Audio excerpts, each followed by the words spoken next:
Furniture വിപണന രംഗത്ത് 13 വർഷത്തിലധികം നിലമ്പൂരിൽ പുതുമയുടെ പ്രൗഢ വിസ്മയം ഒരുക്കിക്കൊണ്ട് വിശ്വസ്തയോടെ പ്രവർത്തിച്ചു വരുന്ന ന്യൂ രാജധാനി ഫർണിച്ചർ കീർത്തിപ്പടി നിലമ്പൂർ.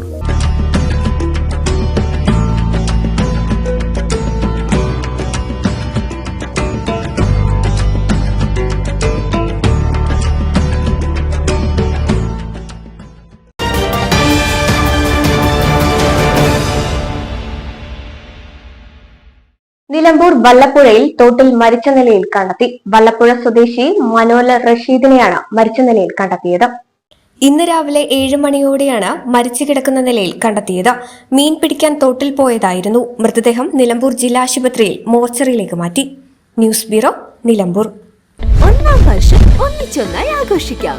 1000 രൂപയുടെ മുകളിൽ പർച്ചേസ് ചെയ്യുന്നവരിൽ നിന്നും നറുക്കെടുപ്പിലൂടെ തിരഞ്ഞെടുക്കുന്ന 50 ഭാഗ്യശാലികൾക്ക് ഓരോ ഗോൾഡ് കോയിനുകൾ വീതം സ്വന്തമാക്കാം.